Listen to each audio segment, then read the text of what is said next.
Halo guys, kembali lagi di channel HP Bay. Oke, langsung aja di video kali ini aku mau bikin video ala-ala YouTuber gadget di Indonesia kalau akhir tahun, apalagi kalau bukan rekomendasi HP. Cuman karena channel ini agak beda, jadi aku mau merekomendasikan HP-HP khusus limbah Jepang di harga 1 jutaan aja. Ya, ada sedikit dua catatan kalau kalian mau beli HP ini. Pertama, harus mikir soal jaringan email ya, karena pemerintah udah memberlakukan pemblokiran email untuk HP non resmi ya.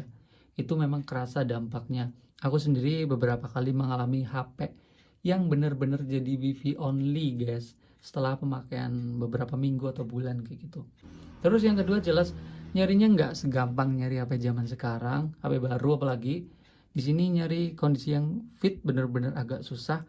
Pertama karena HP second, HP non resmi tanpa garansi, terus HP-nya rata-rata udah berumur. Itu aja sih. Tapi terlepas dari itu semua, budget tipis kalau mau mencari HP beginian banyak banget kelebihan.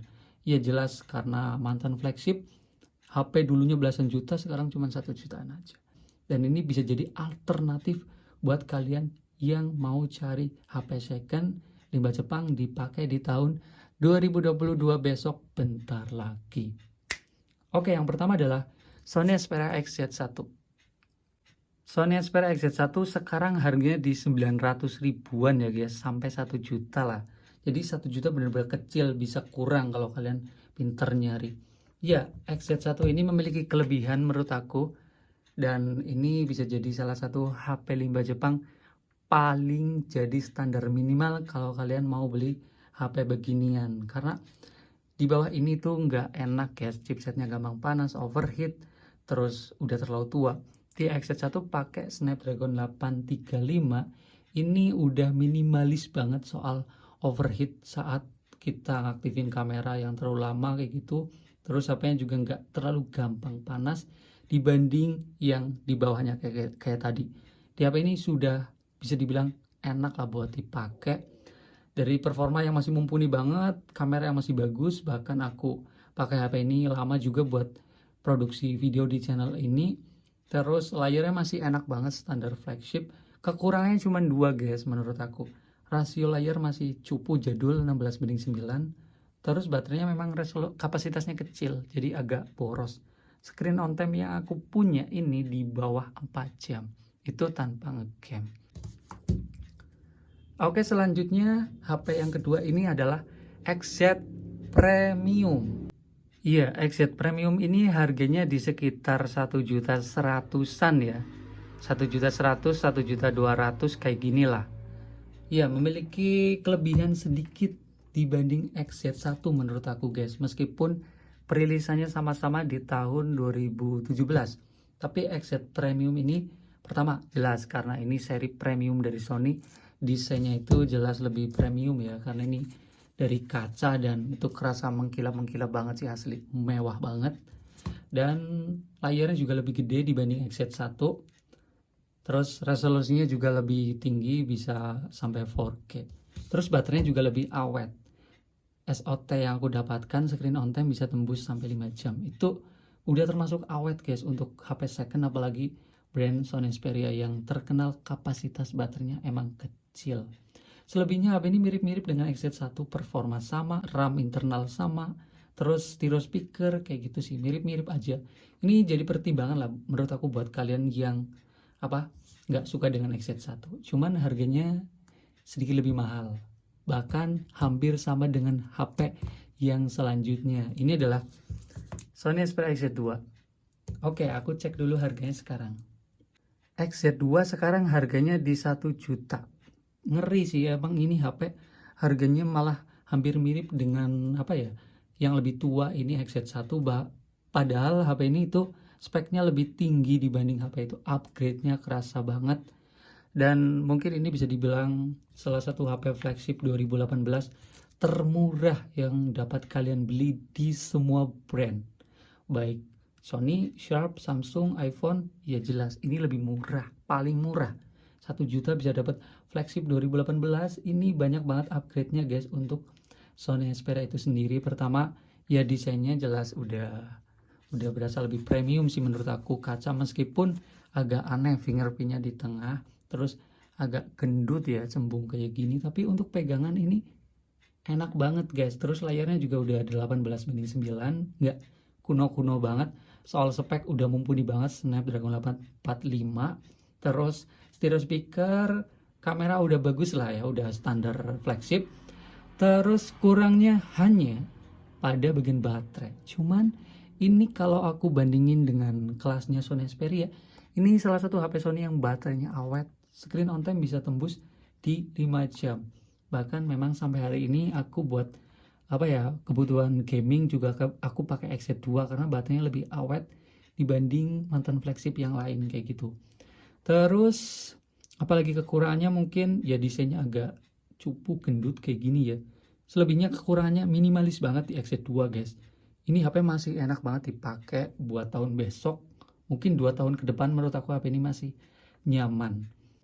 Lanjut ke HP yang keempat. Ini adalah Sharp Aquos SHV 42. Ya buat kalian yang udah mulai bosen dengan Sony Xperia, memang HP limbah Jepang itu banyak didominasi HP Sony ya guys, karena ya mungkin ya banyak lah stoknya kayak gitu. Sebenarnya ada kayak Fujitsu sama Sharp, cuman mungkin kurang menarik di pasaran guys. Dan kalau kalian mau beli yang brand lain dibanding Sony Xperia, Sharp Aquos SHV42 ini jadi pilihan paling tepat. Harganya sekarang di 1,3 jutaan. Ini juga stoknya termasuk banyak dan ini juga flagship 2018. Jadi nggak terlalu tua-tua banget menurut aku. Performa kayak XZ2 Snapdragon 845. Yang sedikit memiliki perbedaan adalah jelas HP ini itu memiliki desain yang beda, udah ala-ala full view ya.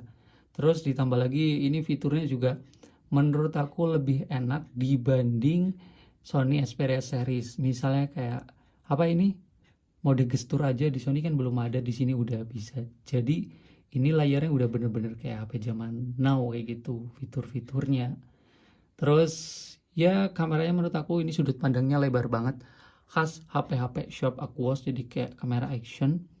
Selebihnya sih HP ini ya performa mirip, paling speakernya aja agak kurang, speakernya agak jelek. Terus sama baterainya ini termasuk boros untuk unit yang aku punya, screen on time sekitar 3,5 jam, itu termasuk boros ya. Tapi HP ini juga memiliki kelebihan kayak tadi, fitur, terus layar bagus banget, bening 120 Hz, dan itu kerasa mulus banget. Mungkin ini HP flagship 2018 terbaik dari segi layar, tajam banget, konjreng, terus refresh rate tinggi kayak gitu. Di Sony, di iPhone belum ada ya. Ini memang mulus banget sih. Fingerprint di depan, enak banget aksesnya guys ya. Terus lanjut ke HP yang kelima, yang terakhir. Ini adalah Google Pixel 3. Kenapa aku nggak merekomendasikan XZ3 di sini? Ya sebenarnya aku udah coba XZ3, cuman XZ3 itu perbedaannya dengan XZ2 itu tipis guys. Cuman menang pada bagian layarnya pakai OLED dan ngelengkung kayak gitu. Selebihnya spek kamera mirip-mirip dengan XZ2, dan XZ2 harganya jauh lebih murah.